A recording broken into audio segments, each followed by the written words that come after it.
26,000 যে চাকরি গেল, সেখানে আমার দু একটি প্রশ্ন থেকে গেছিল।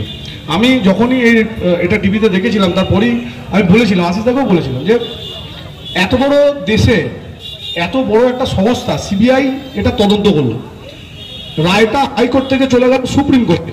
তাহলে সিবিআই যে তদন্ত করলো, এই 26,000-এর মধ্যে কারা যোগ্য কারা অযোগ্য তার তো একটা লিস্ট আছে। আমার প্রশ্নটা এই জায়গায়, যদি সিবিআই সঠিক তদন্ত করে থাকে তাহলে অযোগ্য লিস্টটা কোথায়? সিবিআই যদি সঠিক তদন্ত করে থাকে তাহলে যোগ্য যারা শিক্ষক শিক্ষিকা আছে তাদের তো একটা তালিকা আছে, যেটা সুপ্রিম কোর্টের কাছে দেওয়া হয়েছিল, সেই তালিকা কোথায়? আমার প্রশ্ন জাগে যে যারা যোগ্য যারা অযোগ্য এইটাকে ভাগ করা কি গেল না? তাহলে এত দিন ধরে সিবিআই যে তদন্ত করলো, তার রায় কি করে একসঙ্গে 26,000 শিক্ষক শিক্ষিকার উপর দিয়ে চলে যায়? আমার প্রশ্ন জাগে, যদি বিচার ব্যবস্থা কোলাপস করে তাহলে তো ভারতবর্ষের মানুষ, আগামী প্রজন্ম, তারা বিচার ব্যবস্থার প্রতি আস্থাহীন হয়ে পড়বে। আমরা ভারতবর্ষের বিচার ব্যবস্থার প্রতি এবং ভারতবর্ষের সংবিধানের প্রতি যথেষ্ট বিশ্বাসী এবং আস্থা আমরা রাখি। তবুও কোথাও গিয়ে যদি মনে হয় যে কোনো যারা কেন্দ্রে বসে আছে, যারা দেশটাকে পরিচালনা করছে, তারা যদি 26,000 শিক্ষক শিক্ষিকা তাদের মধ্যে থেকে যাদেরকে দায়িত্ব দেওয়া হয়েছিল সেই সিবিআই নামক তদন্তকারী সংস্থা, আমরা 2014 সালে বিজেপি আসার পর থেকে সিবিআই নামক এই তদন্তকারী সংস্থাকে দেখছি। আপনারা বলতে পারবেন যে একটা তদন্ত এরা শেষ করেছে? একটা তদন্ত? সারদা শেষ হয়নি, নারদা শেষ হয়নি।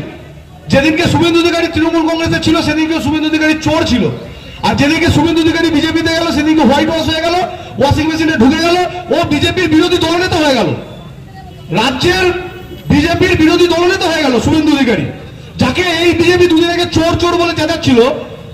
একটু আগে প্রসূতা বলছিল যে অযোগ্যতার নাকি যারা লিস্ট আছে তাদের মধ্যে 1500 মেদিনীপুরে 2016 সালের যে নির্বাচন হয়েছিল বিধানসভা, তৎকালীন সময়ে তৃণমূল কংগ্রেসের প্রার্থী ছিলেন শুভেন্দু বাবু, তাহলে তার জেলাটা থেকে 1500, তিনি কৈফিয়ত চাইছে। ভালো করে ভাবুন, বিজেপি নেতা তার জেলা থেকে নাকি 1500, তিনি কৈফিয়ত চাইছেন সরকারের কাছে। সিপিএম এর নেতা বিকাশ ভট্টাচার্য, তিনি আইনজীবী, তিনি কোর্টে গিয়ে মামলা করছেন, দিয়ে 26,000 চাকরি পাচ্ছে। সেই সিপিএম আমার বামুনপাড়া মোড়ে নাটক করছে, সেই সিপিএম ডিআই অফিস ঘেরাও করতে যাচ্ছে। আমরা ছোটবেলায় যখন রাজনীতি করেছি, আমি 2006 সাল 7 সাল, আশিসদা রয়েছে এখানে, স্যারও রয়েছে, আমার থেকে ভালো বলতে পারবেন, ওনারা জানেন। সিপিএম তৎকালীন সময় দেখেছি ক্ষমতায় আছে, ওই সিপিএম আমার দেখছি বিডিও অফিসে ডেপুটেশন দিচ্ছে। সিপিএম ক্ষমতায়, সেই সিপিএম দেখছি থানায় গিয়ে ডেপুটেশন দিচ্ছে, হাসপাতালে ডেপুটেশন দিচ্ছে। আরে হাসপাতাল তো সরকার তোদের, হাসপাতাল তোদের, পুলিশ তোদের, বিডিও অফিস তো সরকারের, তাহলে তোরা কোথা থেকে বিভ্রান্ত করছিলি?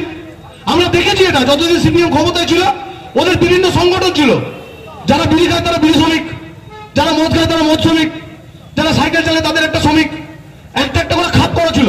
আজকে এই শ্রমিকের নামে এই ডেপুটেশন, কালকে ওই শ্রমিকের নামে ওই ডেপুটেশন। সরকার একটাই, দল একটাই, তারাই চালাচ্ছে, আবার তারাই মানুষকে বিভ্রান্ত করছে। কিন্তু কয়লা তো ধুলে কি পরিষ্কার হয়? সিপিএম কয়লা তো আজকে দিনেও বিচারিতা। সিপিএম এর নেতা বিকাশ ভট্টাচার্য কেস করছে, 26,000 শিক্ষক শিক্ষিকার চাকরি যাচ্ছে, সেই সিপিএম রাস্তায় নামছে, বলছে 26,000 শিক্ষক শিক্ষিকার কি হবে। এদের আরো গাত্রদাহ হচ্ছে। যেদিন মমতা বন্দ্যোপাধ্যায় বাংলার মুখ্যমন্ত্রী প্রেস কনফারেন্স করলেন, বা তারপরের দিন নেতাজি ইন্ডোরে যেদিন মিটিং করলেন এই 26,000 শিক্ষক শিক্ষিকাকে নিয়ে, সেদিন তিনি বলেছিলেন আপনাদের কাছে কোনো টার্মিনেটর লেটার যখন আসেনি আপনারা জয়েন করুন, আপনারা চাকরিতে জয়েন করুন। অ্যাকচুয়ালি টিভিতে, মানে media, electronics media, social media, এই দুটো জায়গা ছাড়া সিপিএম এবং বিজেপি তারা যে নীল বাংলার বুকে যে শূন্য, সেটা তারা নিজেও জানে। আজকে মিডিয়া চলে যাচ্ছে, আজকে কসবাতে ডিআই অফিস ঘেরা হচ্ছে, কতজন ছিল? একজনকে জিজ্ঞেস করছে আপনি কি শিক্ষক, বলছে না আমি শিক্ষা করবি, তার 1200 নাকি বাড়ি, সে সব জায়গাতেই যায়। মানে এরা কমিটি ধারমাক, যেখানে হবে সেখানেই যাব, যেখানে তুমি যে ঘটনা ঘটবে সেখানেই আছে। তাহলে দুচারিতাটা বুঝুন, যে দলের নেতা আইনজীবী, যার চাকরি খাচ্ছে, যার অ্যাপিলে 26,000 শিক্ষক শিক্ষিকার ভবিষ্যৎ অন্ধকারে চলে গেল। সব থেকে বড় কথা, কে ঠিক কে বেঠিক বাঁচতে পারলো না, সবাইকে এক জায়গায় করে দিল। কিন্তু তাদের হয়তো চাকরি ফিরে পেল, চাকরি করলো, সেসব তো পরের বিষয়, কিন্তু তাদের যে সামাজিক সেই পরিবারটার যে অবক্ষয় হলো, তাকে যে সবাই হেয় করলো, সেই যে যারা যোগ্য প্রার্থী, যারা ওই মার্কশিটে গন্ডগোল নেই, যে সঠিকভাবে পরীক্ষা দিয়েছে, পাস করেছে, তার গায়ে যে কালিটা ছিটালো সেই কালিটা কে পরিষ্কার করবে? একজন শিক্ষক, সেই শিক্ষক যে সমাজ গড়ার কারিগর, যে সমাজটা গড়ছে, যে ছোট ছোট ছেলে মেয়েগুলোকে একটু একটু করে বড় করছে আগামী ভবিষ্যৎ প্রজন্মকে, তার গায়ে কালি ছিটিয়ে দেওয়া হলো। আমি বলতে গেছি তার মনে আঘাতটা কোথাও দেওয়া হলো। আর কমরেডদের মুখে বড় বড় কথা, অভিজিৎ বাবু বাড়িতে কতজন চাকরি করে, আমি নাম করে করে বলে দিচ্ছি, সরোজ ব্যানার্জি বাড়িতে কতজন চাকরি করে, মেমারির যতগুলো কমরেড আছে তার মাসি পিসি বউ ঝি বাড়ির কাউকে বাদ দেয়নি চাকরি দিতে। তাদের মুখে বড় বড় বাতেলা, ওদের কথা আমাদেরকে শুনতে হবে।